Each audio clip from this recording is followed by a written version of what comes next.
Everyone, আজকে আমি তোমাদের সাথে মর্নিং রুটিন শেয়ার করবো। তো ঘুম থেকে উঠে ফার্স্টে ব্রাশ করতে চলে এসেছি, আর তারপর হচ্ছে গিয়ে আমি পেছনের দরজাটা সবসময় খুলে দিই প্রতিদিন ঘুম থেকে উঠে।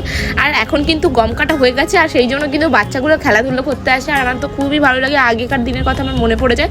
তো আজকে আমি রান্না করছিলাম পালং শাকের ঝোল। তো ফার্স্টে মাছগুলোকে ভেজে নিয়েছি, তারপরে হচ্ছে পালং শাকটাকে আমি কেটে রেখেছিলাম, সেটাকে দিয়ে দিলাম কড়াইয়ের মধ্যে, তারপরে নুন হলুদ দিয়ে কিছুক্ষণের জন্য এটাকে ঢাকা দিয়ে রেখে দিয়েছি। আর এটার মধ্যে থেকে অটোমেটিক জল বেরিয়ে যায়, তারপরে সামান্য জল দিয়েছি, যেহেতু এটাকে ফোটাতে হবে। তারপরে কিছুটা কাঁচা লঙ্কা দিয়ে দিয়েছিলাম, তারপরে এটাকে আমি ঢেকে রেখে দেবো আবার। তারপরে এদিকে আমি বেটে নিচ্ছিলাম কিছুটা রসুন, যেহেতু ফোড়নে দেবো।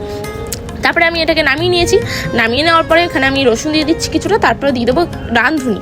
তারপরে এটাকে ভালো করে নেড়ে ছেড়ে এটার মধ্যে আমি দিয়ে দেবো ওই পালং শাকটা, তারপরে এটাকে নেড়ে এর মধ্যে দিয়ে দেবো মাছগুলো যেগুলো আমরা ভেজে রেখেছিলাম। তারপরে এটা আমাদের রেডি হয়ে গেছে। এখন আমার ছেলেকে আমি খাই নেবো, আর আমি প্রতিদিন ছেলেকে খাইয়ে দিই, তারপরে আমরা নিজেরা খাই। তো আজকের মতো এইটুকুনি। কেমন লাগলো ভিডিওটা অবশ্যই কমেন্ট করে জানিও। দেখাবে অন্য কোনো ভিডিওতে। বাই।